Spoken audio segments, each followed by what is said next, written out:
Welcome to Glisso English. Real life stories. Money and family don't always mix, especially when someone crosses the line. What would you do if you realized someone in your own family was quietly taking advantage of your grandparent? Today's story, The Inheritance Theft, follows a real-life struggle of discovering financial betrayal and standing up for a loved one. As you listen, you'll naturally pick up key English vocabulary, practical phrasal verbs, and real-world expressions used for setting boundaries and handling tough situations. Grab your notebook and let's jump right into Chapter 1.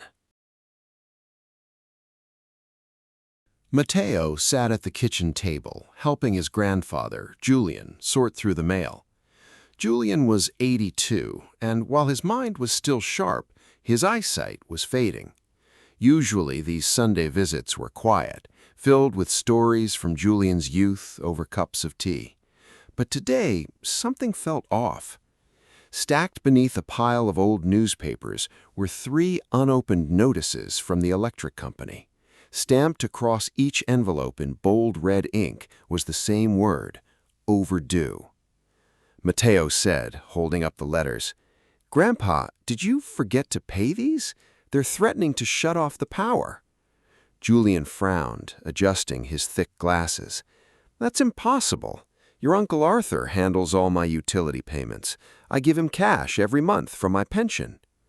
A cold knot formed in Mateo's stomach.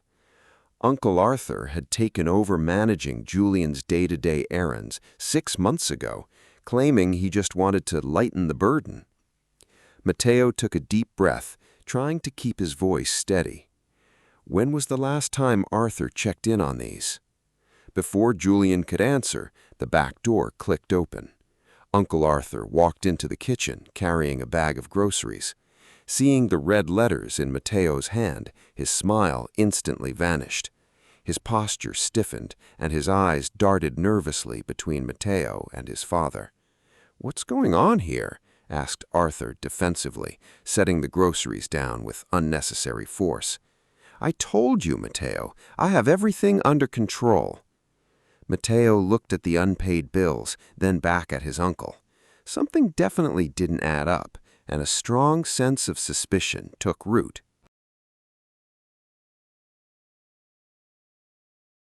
The tension in the kitchen lingered long after Uncle Arthur left that afternoon. Mateo couldn't stop thinking about the unpaid utility bills and Arthur's defensive reaction. The next morning, Mateo decided to look into his grandfather's financial situation more closely. He visited Julian under the pretense of organizing his cluttered filing cabinet in the study. "Grandpa, let's get all your important paper records in order so nothing gets misplaced," Mateo suggested gently. Julian smiled warmly, grateful for the help, and handed over a box of bank statements. Mateo spread the documents across the desk and began to dig up transaction records from the past 6 months. As he scanned the numbers, his heart sank. Every single week, there were large cash withdrawals made from various local ATMs. Julian rarely left the house and almost never used cash, making these frequent transactions completely out of character. Even worse, automatic transfers were regularly sending funds to an unfamiliar account number.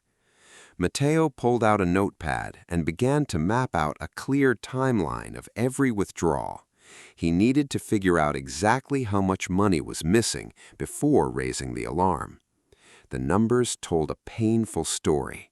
Tens of thousands of dollars had quietly vanished. Mateo realized this was no longer a simple misunderstanding or a forgotten bill.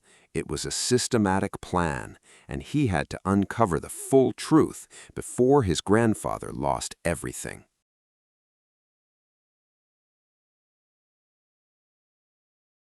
Mateo decided to speak with Uncle Arthur privately before involving the rest of the family. He invited Arthur to a quiet coffee shop near Julian's house, away from listening ears. Arthur sat down, crossing his arms and wearing an annoyed expression. "What is so urgent, Mateo? I am a very busy man," Arthur grumbled. Mateo placed a folder containing copies of the bank statements on the wooden table. "I need you to explain these ATM withdrawals, Uncle Arthur," Mateo said calmly.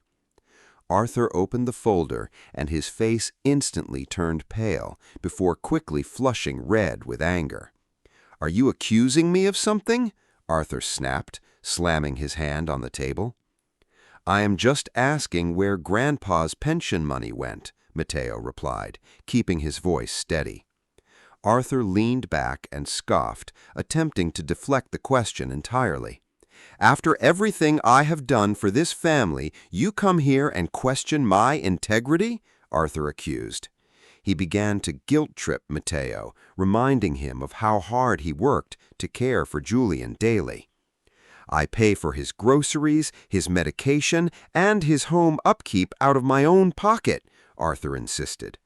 "The receipts don't match these amounts, Arthur," Mateo pointed out, holding his ground. "You are being ungrateful and trying to ruin this family over a few accounting mistakes," Arthur hissed. He stood up abruptly, shoved the chair back, and stormed out of the coffee shop without giving a real answer. Mateo watched him leave, realizing that peaceful dialogue was no longer an option. With the confrontation proving useless, Mateo knew he had to seek expert guidance. The situation was far too complicated and dangerous to handle on his own. The following morning, he scheduled an appointment with an elder law attorney named Leo. Mateo sat in the office, spreading out the neatly organized folder of bank statements. "My uncle has been managing my grandfather's finances, but large sums of money are missing," Mateo explained. Leo examined the records carefully, taking notes as Mateo detailed the timeline of transactions. "This appears to be a clear case of elder financial abuse," Leo said gravely. He explained that Arthur might be violating his fiduciary duty if he was acting as a power of attorney. "What are our legal options to protect my grandfather immediately?" Mateo asked. Leo outlined the necessary steps: revoking any existing legal access Arthur held and filing a report with Adult Protective Services. "We need to move quickly but cautiously to safeguard his remaining assets," the attorney advised. Mateo felt a heavy weight lift from his shoulders, having a clear legal plan. He left the office determined to protect Julian's dignity and hard-earned life savings.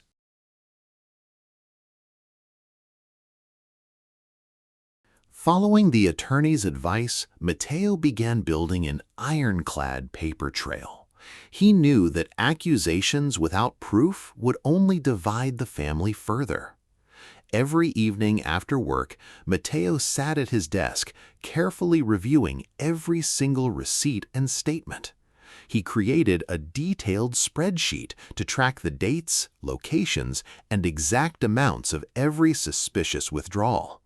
To corroborate his findings, Mateo requested official records directly from the bank's fraud department. He also checked the utility company records to confirm how long the bills had actually gone unpaid. Piece by piece, the evidence painted an undeniable picture of systematic theft over several months. Mateo printed clear copies of the findings, organizing them neatly into separate binders for the family. He refrained from making emotional claims, letting the cold, hard numbers tell the story instead. The process was exhausting, but Mateo remained focused on his single goal: protecting his grandfather. With the evidence fully gathered, he was finally ready to present the facts to the rest of the family. Mateo called an urgent family meeting at his parents' house on Sunday afternoon. The room was heavy with tension as relatives gathered around the dining table. Uncle Arthur sat near the edge, glaring quietly at Mateo with crossed arms. Mateo placed a binder in front of each family member, taking a deep breath to stay calm. "Thank you all for coming," Mateo began, keeping his tone measured and professional. "We need to discuss Grandpa Julian's financial situation and some alarming irregularities." As the relatives flipped through the spreadsheet, shocked whispers began to fill the room. Arthur immediately jumped to his feet, slamming his binder shut. "This is a smear campaign," Arthur shouted, his voice trembling with anger. "Mateo is fabricating these numbers to turn everyone against me." Mateo stood his ground, pointing directly to the official bank stamps on the copies. "These are certified bank statements, Arthur, not my opinions," Mateo replied calmly. Some family members defended Arthur, arguing that bringing up police or lawyers would ruin the family's reputation. Others were horrified by the clear proof of theft and demanded a full explanation. The argument escalated into shouting, completely fracturing the family into opposing sides. Mateo realized that while some preferred blind loyalty over the truth, the evidence could no longer be ignored. First thing Monday morning, Mateo took his grandfather to the local bank branch to secure his assets. Julian was heartbroken by the truth, but he understood the urgent need to protect his remaining life savings. They met with the branch manager to immediately freeze the compromised accounts and cancel all existing debit cards. Mateo helped Julian open a brand new primary account with updated security protocols and multi-factor authentication. Next, they visited Leo's law office to officially sign documents revoking Arthur's power of attorney. Julian designated Mateo as his new legal fiduciary to oversee his daily financial affairs and medical decisions. To ensure total transparency, Mateo set up automated monthly alerts sent directly to 2 neutral family members. They also arranged for Julian's pension deposits and utility bills to be processed through direct automatic transfers. Arthur's name was completely removed as an authorized signatory on every official document and account. Walking out into the afternoon sun, Mateo felt a profound sense of relief washing over him. The financial door was officially locked, and his grandfather's future was finally safe from further exploitation.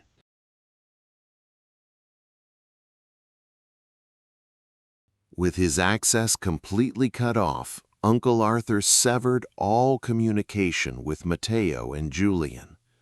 The fallout from the family meeting spread quickly, leaving deep fractures among the relatives.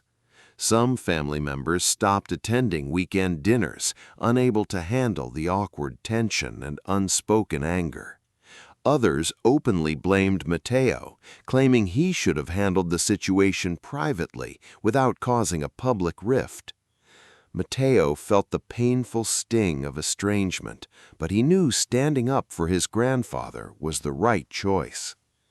Julian quietly grieved the loss of his relationship with his son, spending long afternoons staring silently out the window.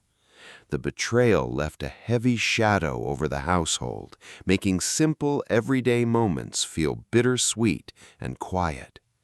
Mateo visited every single evening, bringing warm meals and offering a comforting, supportive presence. He understood that time was needed to heal the emotional wounds left behind by the deception. Though the family dynamic was forever altered, safety and truth were finally restored to Julian's life. As the weeks passed, the dark shadow hanging over the household slowly began to lift. Mateo focused on surrounding his grandfather with warmth, care, and total financial peace of mind. Every Sunday, Mateo brought fresh groceries over and sat down with Julian to review the weekly receipts together. Showing total transparency helped Julian feel empowered and in control of his life once again. With the stress of unpaid bills gone, Julian's health and spirit visibly began to improve. They spent quiet afternoons tending to the garden and listening to old vinyl records in the living room. Julian started sharing old stories from his youth again, laughing freely without the heavy weight of anxiety. Mateo realized that healing wasn't just about protecting money, but about restoring dignity and trust. Though the betrayal had wounded the family, the bond between grandfather and grandson grew stronger than ever. Julian took Mateo's hand one evening, whispering a tearful thank you for being his protector and guardian. Months later, a gentle calm had settled back over Julian's quiet suburban home. Mateo sat on the porch step with his grandfather, watching the warm evening sun set over the yard. Looking back on the difficult journey, Mateo reflected on the painful yet necessary choices he had made. He had learned that protecting a loved one requires courage, clear evidence, and unwavering patience. Though the family had been fractured, Julian was now safe, happy, and living his remaining years in complete dignity. The experience had taught Mateo the true meaning of advocacy and the importance of speaking up for the vulnerable.